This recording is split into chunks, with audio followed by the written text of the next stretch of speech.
आज का टॉपिक है एक ही रेखा के अनुदिश समान आवृत्ति की दो सरल आवर्त गतियों का अध्यारोपण। Superposition of two simple harmonic motion of same frequency along the same line. मान लिया कि हमारे पास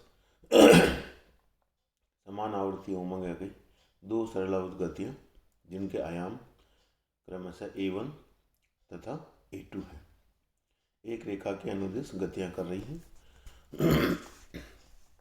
तो किसी समय t पर किसी कण का इनके द्वारा उत्पन्न विस्थापनों को निम्न समीकरण से प्रदर्शित किया जा सकता है। यदि उन विस्थापन को y1 और y2 कहते हैं तो समीकरण 1 और 2 है, उनके अनुसार यहाँ पे हम देख रहे हैं पहली समीकरण y1 is equal to A1 sine omega T plus alpha 1 और दूसरी हो जाएगी दूसरे का विस्थापन y2 is equal to A2 sine omega T plus alpha 2, जहाँ A1 पहली तरंग का आयाम है और A2 दूसरी तरंग का आयाम है।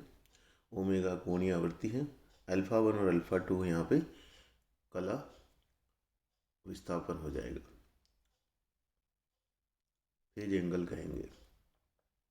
इस तरह से अध्यारोपण के सिद्धांत से जो परिणामी तरंग होगी उसका विस्थापन यदि y हो तो y हो जाएगा y1 प्लस y2। y1 का मान रख दिया, इसी तरह से y2 का मान भी रख दिया। तो हमारे पास ये जो समीकरण आ रही है उसमें पहले हम sign omega T plus alpha 1 को जो सूत्र होता है साइन ए प्लस बी का, sign A cos B plus cos A sine B, उस तरह से इसको ओपन कर लेंगे। इसी तरह से साइन ओमेगा 2 प्लस अल्फा 2 को भी इस तरह से हम ले लेंगे और दोनों में साइन ओमेगा टी और कोस ओमेगा टी के जो पद हैं उनको एक साथ लिख देंगे। साइन ओमेगा टी के साथ जो पद होगा वो होगा A1 cos alpha 1 plus A2 cos alpha 2 और कोस ओमेगा टी के साथ जो होगा वो होगा A1 sine alpha 1 plus A2 sine alpha 2। तो ये दो पद आ गए, इन दोनों को हम अलग अलग A कोस फाई और A साइन फाई मान लेंगे और किसको साथ कोस लेना है और किसका साइन लेना है वो डिपेंड करेगा कि साइन ओमेगा टी के साथ जो पद होगा उसको कोस के रूप में लिखेंगे और कोस के साथ जो पद होगा उसको साइन के रूप में लिखेंगे। इसलिए यहाँ पे ये A कोस फाई और ये A साइन फाई है, इसको रख देंगे तो हमारे पास समीकरण प्राप्त हो जाएगी y equal to A cos phi sine omega T plus A sine phi cos omega t. Capital A common ले लिया, अंदर जो बचेगा उसको sine A cos B plus cos A sine B के द्वारा इस तरह से हम लिख सकते हैं y equal to capital A sine omega T plus phi.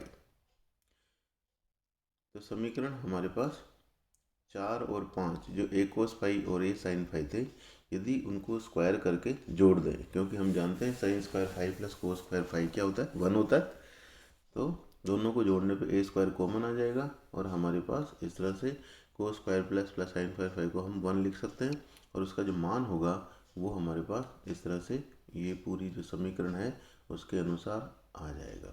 इसमें 3 पद होंगे तो A स्क्वायर हमारे पास ये रह जाएगा, sine square plus cos square भी तो तीनों की तरफ जो है वो 1 हो जाएगा और फाइनल समीकरण हमारे पास ये आ गई। इससे अंदर जो हमारे पास ये जो सूत्र बच रहा है इसमें देखिए कोस ए कोस बी प्लस साइन ए साइन बी का सूत्र जो होता है उसमें हमें उसको कोस ए माइनस बी लिखते हैं। यहाँ पे cos alpha 1 cos alpha 2 plus sine alpha 1 plus sine alpha 2 है, इसको हम कोस अल्फा 1 माइनस अल्फा 2 लिख सकते हैं। तो फाइनल समीकरण हमारे पास ये 7 आ जाएगी, क्योंकि ऊपर जो ये ए स्क्वायर था इसका अंडर रूट लेंगे तो ए आ जाएगा।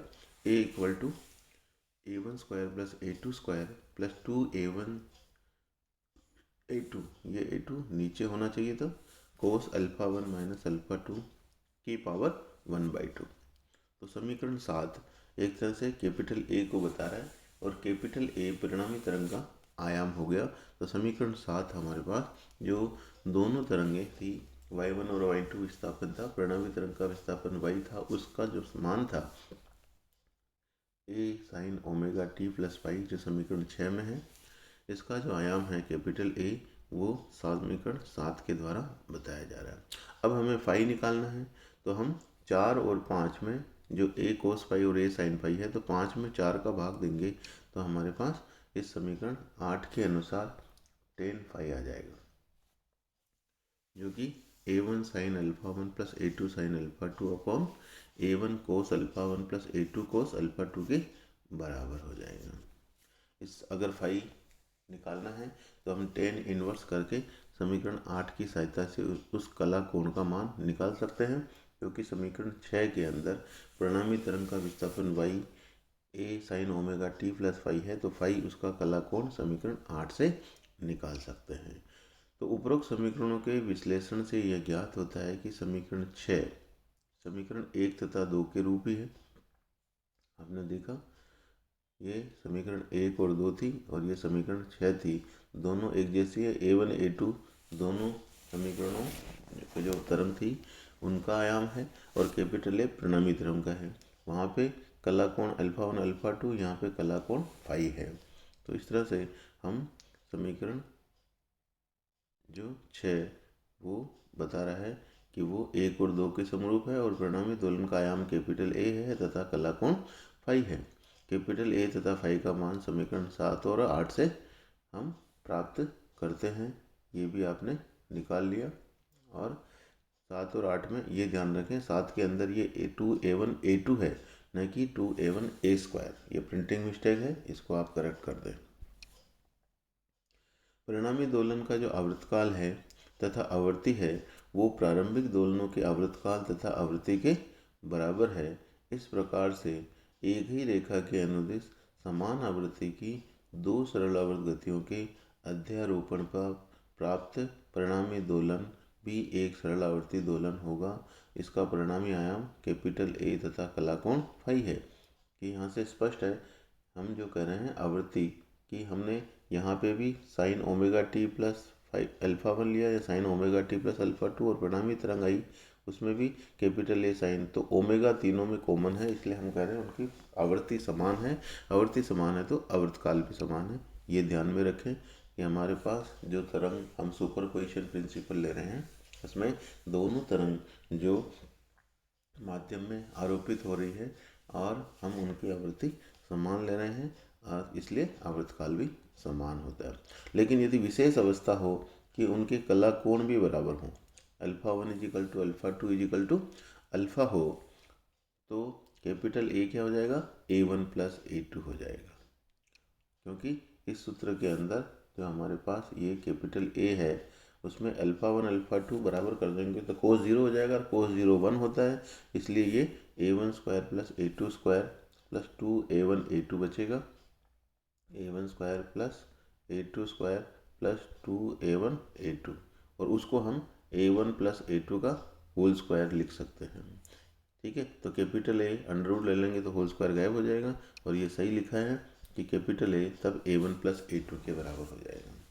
और यदि फाइव को अल्फ़ा के बराबर कर दें तो इस तरह से हमारे पास जो फाइनल समीकरण है वो y इजिकल टू ए की जगह a1 प्लस फिट हो जाएगा, sine omega T plus alpha आ जाएगा।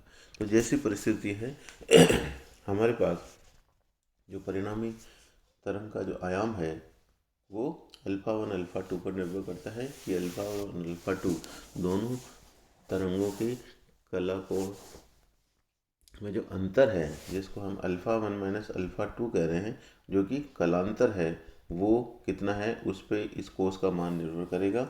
अधिकतम मान कब होगा, जब ये 0 हो जाए, कोस अल्फ़ा 1 माइनस अल्फ़ा कलांतर 0 हो जाए, क्योंकि हम जानते हैं कोस 0 का मान 1 होता है। इसलिए अल्फ़ा 1 प्लस अल्फ़ा 2 अल्फ़ा 1 और अल्फ़ा 2 का मान जब बराबर होगा तब आयाम अधिकतम होगा।